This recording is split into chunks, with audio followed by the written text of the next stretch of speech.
Welcome, ladies and gentlemen, to another edition of Brownsville Matters. I'm your host, Dr. W.F. Strong, and today we have Robert Mendoza, who is a art restorer. He's in the art restoration business, which is a very unusual occupation, and he may be the only person in this region who's doing what he does. And I wanted him to come in because I just thought it was fascinating that he is doing this unique work.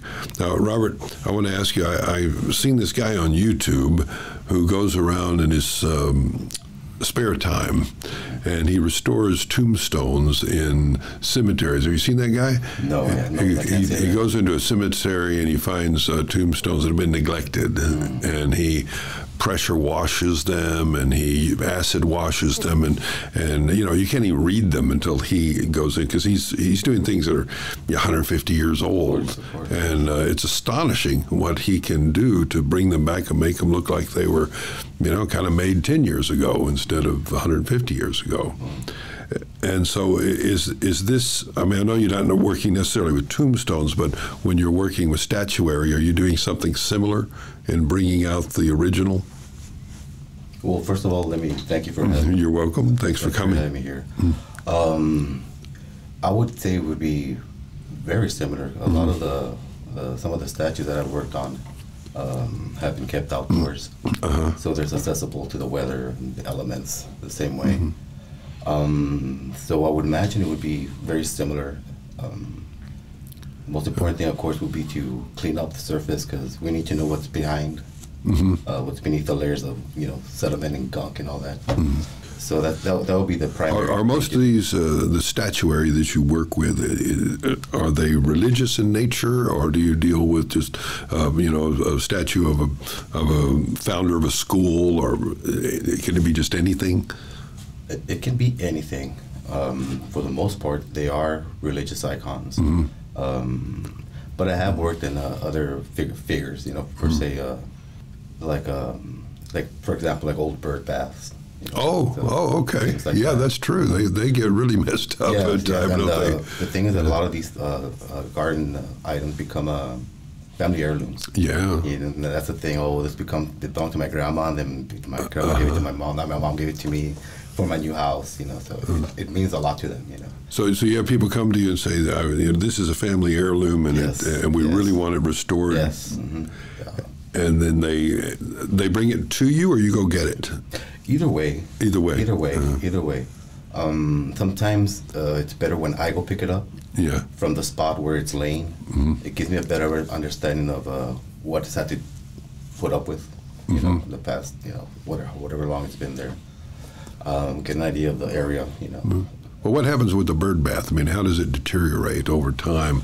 I mean, I'm sure that the birds pooping on it has some problem, creates some problem. It has something to do with it. Some of these are plaster, you know, and they're not really meant to be given a long lifespan, per se, you know. And so, you know, like I said, you know, well, it belonged to my mom, belonged to my grandma, I don't want to get rid of it. Can you do anything to save it, you know? And so that's where I come in, and I'll do whatever I can to bring it back to its former glory, I guess to say. So a lot of it has to do with just the sentimental value. Sure. And one of the first things we have to clarify is how badly do you want this fixed, especially when it's not meant to have a long lifespan. Okay, how badly do you need this? Do you really?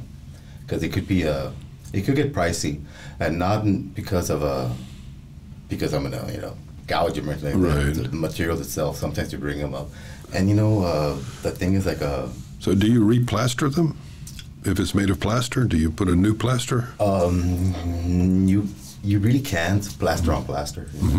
You can do a certain, you can treat existing plaster a certain way so you can grab on to new material. I will generally not use plaster. I've discovered a technique where I can use plaster with mix it in with a joint compound. Oh, okay. You know, that gives you a little wiggle room. Yeah. The plaster dries a bit slower. You know, and so the challenge is to get it to bond. Yes, Yeah. yes, that is the challenge, to get it to bond to the old surface, and that's why surface prep is so important. 80-90% of the project is surface preparation. You gotta get it right. You can't rush it. Art has a memory. Yeah, I like that. Art has a memory. You mistreat it, and it'll come back. You can't force it to do anything it doesn't want to do. It's living, it's breathing, it has feelings. You know, so you can't hurt its feelings. You have to, you know, I guess, find a common middle point between it. Now, if you look at, let's say that I were to have you come and get my bird bath that my grandmother had in 1920. Are there periods where you can say, in the 1920s, they really knew how to build a bird bath? You know, or is there material used at a certain time that makes it good? Definitely, even when we're talking about plaster, there's definitely a difference between new plaster, old plaster. Okay. Yeah. I get to see that a lot with more and more now with the statuary for what I've been working on for the church. Okay. You know, some of these pieces are centuries old. You're talking about centuries old, and you can definitely feel the difference in material, the workmanship, the craftsmanship. You know. Well, let's talk about that a minute. Okay. So you do some work for the church. I suppose the Catholic diocese, I'm assuming, or all churches. Well, I haven't dealt with, I would say, the diocese. In particular. In particular, I have worked for several churches. Okay. You know, I guess we would call that individual work. But I've done a lot of churches, all the way from Southmost to Military Highway. So everywhere in between Brownsville, you know, I've got. And these religious icons or statues they have, they're typically outside or inside, or both? Well, for the most part, they're inside. My first restoration that I did for church, for two separate churches, the pieces had been held outside. The first restoration I did for a church, as a matter of fact,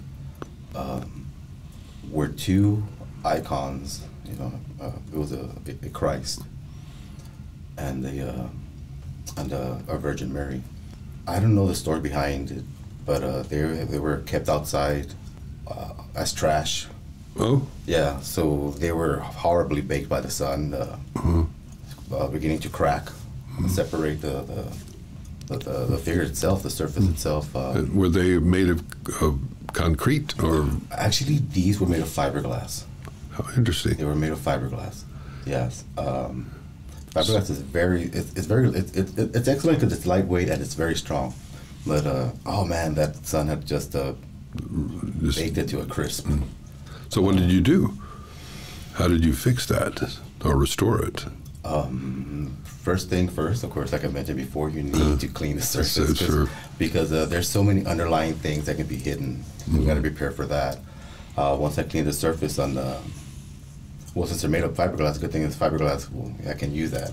But all the smaller cracks and crevices, I do fill with a compound that I'll squeegee in and smooth out, clean out, get it nice and make all those cracks disappear. Sure, make it smooth again. And the larger areas, well, I do have to use straight out fiberglass, you know, the same way with the mesh, you know, put it out. The Blessed Mother had big parts of her dress just broken off. So I had to join those, and so that comes down to, like I said, to fiberglass. And one of the big advantages I think that I have is that growing up, I always got my hands into all these different things, you know, like working with fiberglass, you know, working like even now, even the compound joint where I used to use for the sheetrock, for the drywall. Oh, I see. You know, now it's coming back where I can use this for. I can use that for that piece that I'm working on. Yeah, as you were talking about, I was thinking about like Bondo for cars. You know, and I wondered if you'd ever work with restoring cars because they use that Bondo to make it like new. You know, to fill in the gaps. I've never worked with cars, but that would be very similar to what I do with the surface to prepare it. So when you were a kid, you were doing drywall, the construction, well, the truth, or helping. The truth is my grandfather was a master carpenter.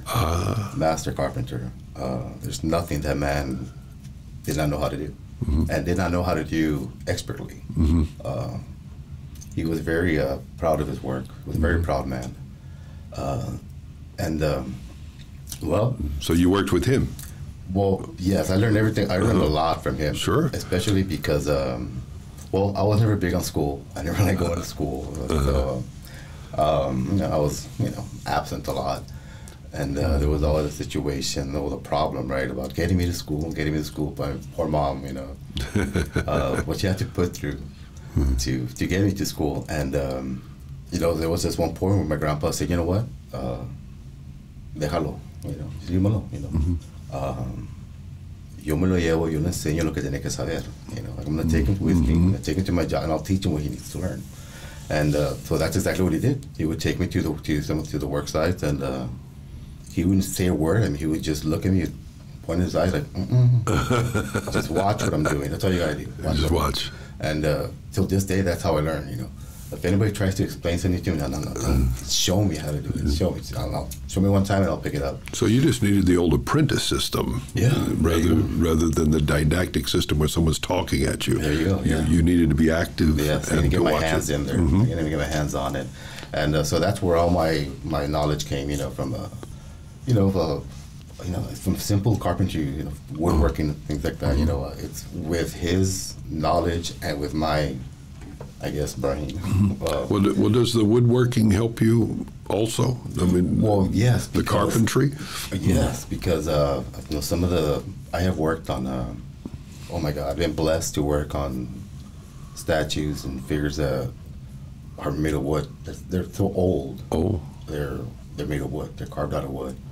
So learning how to treat the different types of wood and how they'll react to the way I treat them. That's really helped me restoring these very older pieces. I'm talking about. Well, that must be quite a struggle because a lot of old wood is molded and it's is disintegrated. Yeah. So what do you do about that? Yes, but also we're talking about old growth wood. I mean, it's solid. So solid. It's solid. It gets damaged. A lot of it will be, for example, like the fingertips, the nose, things like the finer things will disappear. The wood itself, it has been my experience for the most part, it holds a lot of its integrity as compared to, newer, fast growth pine wood that we get nowadays. So do you strip off the old paint and you repaint it? What do you do? It all depends on the situation. When it comes to a restoration, the most important thing is to preserve as much of the piece as possible. Okay. If we don't have to replace anything, I won't replace it. If it doesn't have to be painted over, I will not paint it. It's respect for the piece. It's respect for the artist who put it together. Put it together. To keep its integrity. So if I don't have to, I won't. There are times when the client wants, no, I don't like the way it looks. I want it all completely repainted. So in that case, I would. But not after trying to convince them not to. Yeah, right. If they want it repainted, do you try to follow the original paint scheme? So, they put the reds where the reds were and that sort of thing? Yeah, a lot of documentation so I can get the skin, the skin tones and the colorization, the blending all together. But I have been faced with situations where they want, the skin tone. I just don't like the skin tone. Make it different. I want them lighter. I want them darker. Whatever the reason may be. Well, that's interesting because in this new age, there's a lot of talk about Jesus. In many churches, he's kind of like me. He's a white guy, and historically, we know that he was olive-skinned or darker. Darker, yeah. And so, to accommodate that realism, some people want darker hues. So you run into that, actually. Yes, I do. And it's touching on what you said about Jesus and the way he would look. The first work I did for a church restoration was that sun-baked fiberglass Jesus I talked about. And sun-baked Jesus. Yeah, he was oh man, he was toasted, burned beyond recognition, so to say. But so when they asked for it, they wanted a piece that they could use for Good Friday, for the celebration where it begins. And so I think it's called I want to say it's a scorched Christ. When they would do a rendition of Christ after, the realities of the crucifixion. Right. Well, a lot of times we see these crucified figures of Christ with just a perfect amount of blood, but how he's so beautiful. Right? Well, that's not the reality. The reality is crucifixion were very brutal. Sure. And, Jesus, like any other, criminal, quote unquote criminal at the Roman time, they faced harsh treatment. Jesus was no exception. And so they asked for exactly that. They wanted realism. They wanted a beat up, bloody Jesus, to drive home the idea, the truth of. So you had to take white sun-baked Jesus and so you're not just a restorer, you're an artist. You had to recreate. Oh, yes. So what kind of skin tone did you give him? I say, well, first and foremost, I say that I am an artist. First and foremost, I do many things, but first and foremost, I am an artist. Like I said, the first thing was to get that surface prep. Make sure it filled in all the cracks because he was splitting at the seams, literally. Right. And so once I did all that, you do get a good primer on there, of course. And may I say that was maybe my favorite part of this restoration in particular. The white figure of Christ just looks so peaceful, in contrast to what I was about to to partake. So I purposely let it lay there for a few days, just wanted to enjoy that, how that peaceful it was just radiating out of it before I got to work. And so I did what the client asked me to do, and with several layers of paint because blood dries, punishment continues to get more blood. It dries, punishment continues to get more blood. So there's layers of pain, So there was a technique to that. So were they delighted with your final product there when you brought it back to the church, and they go, "This is awesome"? The gasps say it all. Nothing speaks louder than silence. And so when I uncovered it and everyone gasped, the ladies cover their mouths. That's the greatest compliment you could have, yes. No, the room was silent. The priest comes forward and he just walking around the piece, just looking at it in silence as well. So it was a very powerful moment, and that was my first restoration. And at that moment, this is what I want to do. I belong here. You found the right room for yourself. Yes. And what do you do this on your back porch?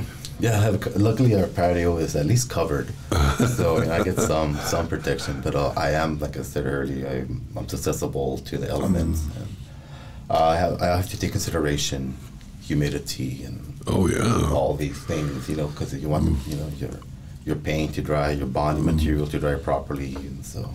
So you need a warehouse. I need a warehouse. Yes, you do. Yes, you do need a warehouse. Yes, I do. But I do what I can, and I'm still blessed to have a place to work. Well, since you're working with religious icons, I can't help but think of the many stories around the world about the weeping Jesus statue, or the statue that has blood that spontaneously comes from his eyes or something. And have you ever run into a case where you had your own kind of religious experience by working with these icons, or something that you saw that kind of freaked you out? I think when you're working with such vessels that carry so much prayer. I think it's inevitable. I'm working with pieces that are, man-made, well, if we're in a section with the wooden ones, they're all man-made materials, plaster, plastic, fiberglass. So the pieces themselves aren't holy, Right. but the prayers that they carry certainly are, and they're very powerful. And yes, I've had, experiences with several of the pieces, if not all of them, because like I said, they all carry essence. At one point, somebody kneeled in front of this piece and poured their soul out to it, and it resonates. It stays with it, and so they all have this energy about them. And I would say, when you're talking about that right off the bat, the first one I remember was when I was working on another Blessed Mary, full size. It was considered a life size figure. And so I bring her home. Bring her home, and I set her up to in the spot where where at that time I would take my before and after pics. So I'm setting her up for the before pics, and I'm taking, documenting as much and as close as I possibly can. And so I'm standing in front of her. I'm taking a picture of her face, because it was one of the cases where I wasn't going to repaint the face. I was just going to touch up some areas where the paint had flaked off. So it's very careful photography, taking the right pic at the right angles, whatever. And as I'm taking this pic, I get this incredible feeling. It's almost like she was telling me to lay my hand on her forehead. And so I did. And as soon as my hand touched her forehead, I was overcome with this incredible sense of sorrow. A sadness that I can't even begin to describe. Immediately, as soon as my hand touched her, my eyes just swelled up. I got the knot in my throat. My goodness. That was how intense this sadness. It was just, oh my God. That's a powerful story. It was a powerful feeling. Powerful feeling. And so then, did that impact your approach to restoring her? Well, or did it make you wait a few days to let this moment sink in? No. Okay, so as quickly as it started, it ended. It stopped, and I felt an incredible sense of relief, and I realized that she helped me as much as I helped her. She helped release something in me, and I helped release something in her. That's beautiful. And so I later found out. 'Cause I invite my clients, to come, and whenever they want to check up on a piece, they can come by. And so the person came by, and I told him about my experience, and he looks at me and he's like, "You know what's amazing about that is that this figure is the Blessed Mother, but for years before our church got it, and the church we previously belonged to, it was being used as the Mother of Sorrows." So for those of you who aren't familiar, the Mother of Sorrows is a rendition of the Virgin Mary, which takes in your pain. So whenever you're at your lowest, this is the saint you go pray to. And it's usually during a time of loss, but whatever reason, But so for years it had been used as the Mother of Sorrows. So I feel that, like I said, they carry these prayers. They carry these prayers. And so I helped her release these prayers of sorrow that she was filled with, that she had been carrying for who knows how many years before she can take on her proper role of a more positive rendition, would just be the Blessed Mother. You know, So she helped you and you helped her. Yeah, and I helped her get ready for her new transition, her new life, her new existence as the proper existence of the Blessed Mother. So she let go of those sorrows. Those prayers they're gone. So if someone would like you to restore, their Blessed Mother, or Virgin Mary, or whatever, how would they reach you to do this? Well, they do have a Facebook page. You can find me on Facebook. I do have an Instagram account. But your Facebook page, does it connect to your restoration, or is it just your name?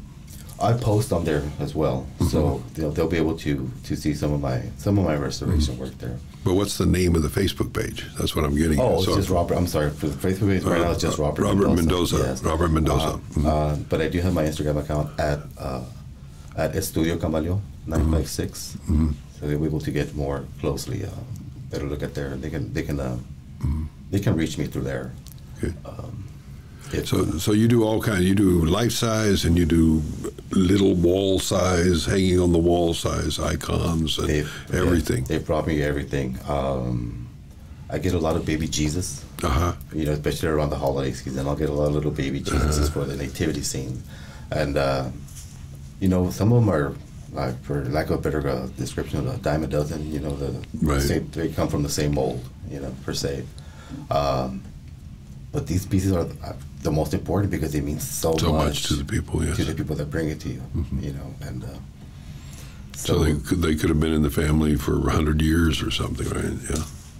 At one time, I was brought a baby Jesus, who was not initially in from a nativity scene.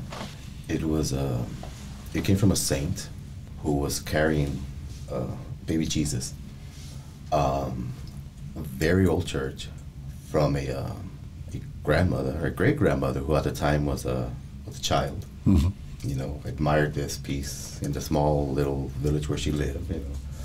And when it came time to it, I don't know the story behind it, but the priest ended up giving her the little baby Jesus that this saint was carrying. It was wood, a wooden Christ child. And it was jointed, which was, to me, fascinating, But again, it had been restored prior. Before.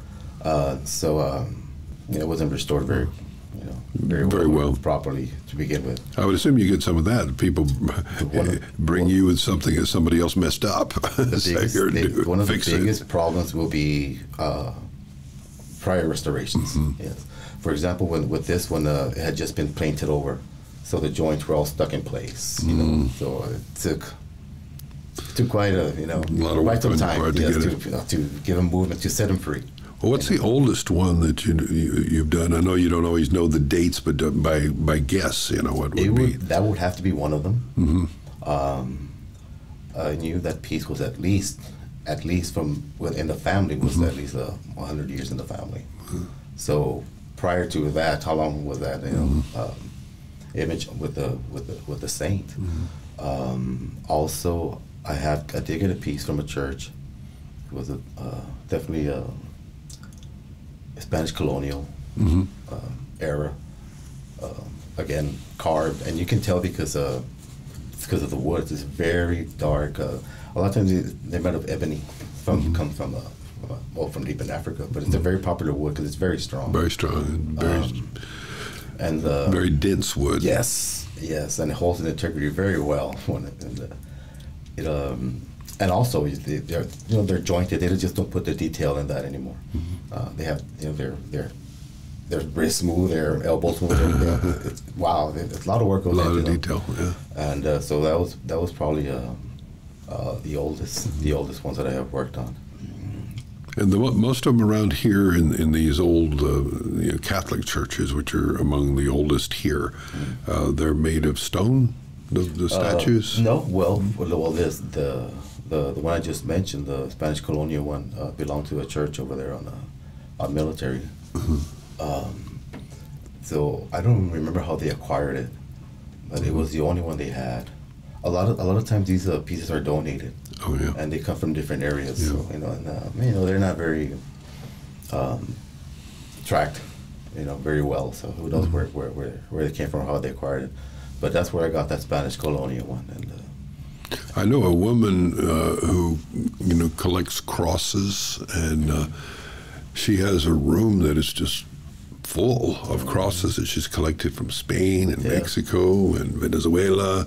Wherever she goes, she gets a cross, and so her room is, I guess you would say, a religious room, but also a testimony to her travels. And plus, she makes part of her efforts in travel is to visit the great churches of the world, the great cathedrals, etc. And so that's an interesting hobby. Well, I'm guilty. You walk into our home and the front door is you got crosses away up. My wife and I have been collected from different areas, or we get gifted, But I don't know what it is about it. I guess it's just the reminder of who we are. Sure. What we're grateful for. Well, when you travel around Brownsville, I'm sure, given what you do, you probably stop now and again and you see something in somebody's yard or whatever. I'm sure that you have those moments, say, damn, that's a shame that they're letting that go that way. Yeah. It's also a good opportunity to leave a business card, right? But like, have you kicked around the old Brownsville Cemetery here, for instance? Oh yeah. Yes, of course. That's who hasn't been there? Especially as an artist. As an artist, yeah. You have to. But that, I guess those are the oldest statuary and tombstones here in Brownsville, right? Yes, they go way back. Yes. But I would think Matamoros would be older, because Matamoros was here before Brownsville was here. Of course, yeah. But when it comes to things like that, for example, like for the old Brownsville Historic Cemetery, I would be a little bit apprehensive of restoring them, because their story is told in their patina. And taking that away from them. I wouldn't want to do that. I would highly recommend against. Let's fix up the plot instead. Maybe put some new flowers. Freshly planted flowers. But as to touch the piece itself, no, I don't think I would. Well, this guy I've seen do the cemeteries, what he seems to be doing to me is you can't even see the name on the tombstone anymore. You don't know who's buried there, and so he's just revealing. I don't think he's creating anything that wasn't there. But I understand what you mean, that there is some beauty in the old and the antiquity and leaving it in its place. So there's an argument to be made there, certainly. And but there's a lot of old, ancient things in this community that a lot of people, I think, are unaware of, that track the long history of this place. It's one of the oldest communities in Texas. There's a lot of history in Brownsville. There's no doubt about that, and we are responsible to some degree to preserve, not only to preserve but to teach. And I know if we let these things go and get buried and they'll disappear. Yeah, that's true. They'll be gone forever. So, like downtown, for instance, and there's a lot of effort to restore. But as someone who's a carpenter, you have all the trades in you. So when you go through downtown Brownsville, do you like what you're seeing there in form of restoration, or you think that it's inadequate and we should do more? Well, first and foremost, I am proud to say that I'm from the downtown area. I grew up just walking distance, blocks away from downtown. With Gabriel here, right? There we go. Y'all were kids together downtown, right? Pretty much. Pretty much. And so to say that I love my city is an understatement. Downtown is the heart. It's the heart of the city. So I'm glad it's getting some love. The effort is. I'm glad to see some effort. Whether to say there could be more done, Well, how's it different from when you were a kid? How's it changed? I really hate to say, but the obvious influence of the whole space thing is very evident. To see, it's okay. Say what you want. If you don't like it, we'll take it out. To see to see these images of rockets and planets or whatever. And in the heart of downtown, I think contaminates it a little bit. It disconnects from. If we're trying to preserve our culture and our roots, this is not the place to do it. I have seen work in downtown, as far as some artwork, that to me belongs more like in the food court at the mall, than it does on our historic buildings. Okay.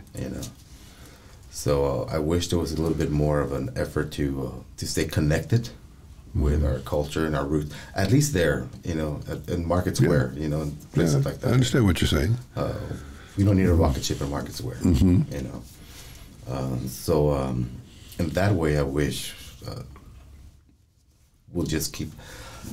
When you go to places like San Antonio, they seem so much more connected with the culture than we are, and that's just ridiculous. We're just across the river from Mexico.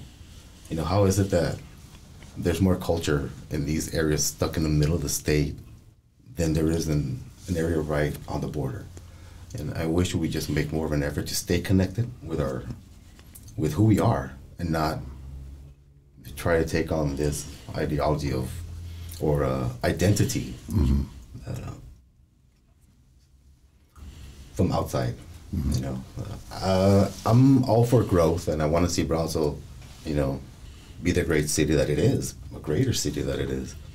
But there's a place. What your argument is, there's a place for each of these things, and that to put the one into the other is to disconnect it from. It waters it down. And I think that's exactly what is happening. And of course, there is more. Recently, there are more like a younger crowd coming into to the downtown area. Ever since they started, That's great, because if you don't have the youth come in, you really have no future. Of course. But it's because there's more youth coming in. I think it's more important for us to keep that culture connected to them. We don't want to lose the culture as the years go by and the generations come by. We need to keep it strong. So if we're bringing them into the area, we need to keep the essence of the area. Well, a lot of that is being done with the restoration of the buildings to the original codes. And I love the restoration of arches and the balconies that existed. The look is coming back from way back. So all that's good. And actually the Texas College and the university have done a great job, I think, in incorporating the what one guy who is an architectural expert, he said that he wanted to make sure that the university, when he was designing buildings, he wanted to speak the dialect of the buildings downtown, to carry it over, So there has been an effort to make sure that the new reflects the old. And I do see that. I see how well it was tied into the old architecture. And it works. I mean, almost everybody who comes from another part of the state, from other universities, they come down here and they'll say, this is the most beautiful part of the UT system. These buildings here are awesome. Well, they had a lot of beautiful buildings to draw from. Oh, they did, yeah. But as you say, a lot of communities forget to tip their hat to the authenticity of their own heritage in the new, and there are always ways to blend them. Yes. And so anyway, I appreciate what you're doing, and I hope that people listening will reach out to you, Thank you. And bring you their icons or statuary, their blessed mothers to be restored. Yes, maybe bring them all. Bring them on. Yes. Thanks for joining us today, Robert. Thank you for Robert. having me here. Thank you so much. Thanks for watching this BSPA video. Go ahead and hit like and subscribe if you like what you see. And if you really like what you see, go ahead and go to our website, brosoperformingarts.org, and smash the donate button. And then we'll really like you too.